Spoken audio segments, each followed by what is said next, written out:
Yeah, that's Linda.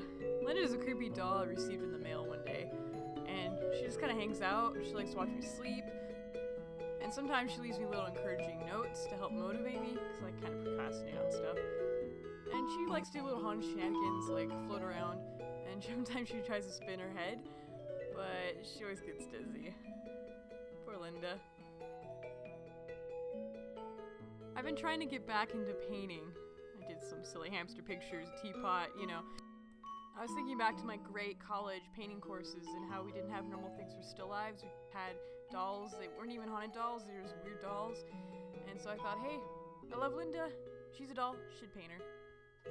Materials. So today I'm going to be using reused gouache, which I don't like, it's got a weird texture, but if you mix it with expensive gouache, it actually works really well, because this is cheap stuff, so. The expensive gouache is M. Graham and Winsor Newton. These are really good, but they're expensive per tube. So if you mix them with the cheap stuff, it works pretty good. And then some cheap brushes. Doesn't really matter what kind of brush. Wait. Gosh, I paid $8 for that brush? Brushes are not cheap. Gosh. Anyway, Prismacolor pencils. They're good. I like Prismacolor. They work. So now for the fun part, actually painting. First what I did was I laid down the sketch with colored pencil because graphite's going to smear under the paint. So I laid down colored pencil, laid down my base color, and it's a bit translucent, it's got a little bit of water in it so I can actually see my sketch underneath. I just lay down blues because I figured the dress is blue and then the mirror I'm just going to lighten with white as I go along. Just kind of blocking everything in.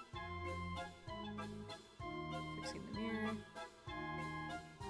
Looking at the fabric, putting highlights where I see the folds of the fabric kind of going up. I prefer working darker first and then putting lights as I go. And the face was a bit of a challenge to me because it had trying to figure out where the highlights were. And I also think faces, to me I always pay the most attention to a face while I'm painting because that's the first thing I think a viewer's going to look at is we're just naturally drawn looking at faces, so if the face doesn't check out then it needs more work, so make sure that looks okay.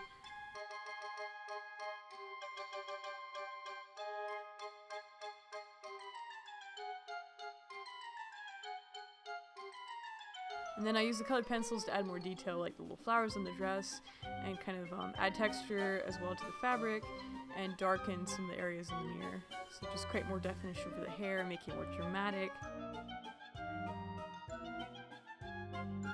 And then the hair, I kind of did little wisps with the pencils, and then I kind of tried to go in dark with it. I kept going back and forth where I'd kind of go with the pencils and go back in with paint, and then I just kind of said I was done. Time to remove the painter's tape.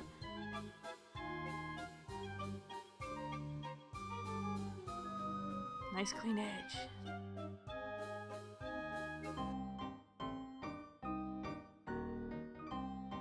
So I think it turned out cute. But the real question is, does Linda like it? I think she does.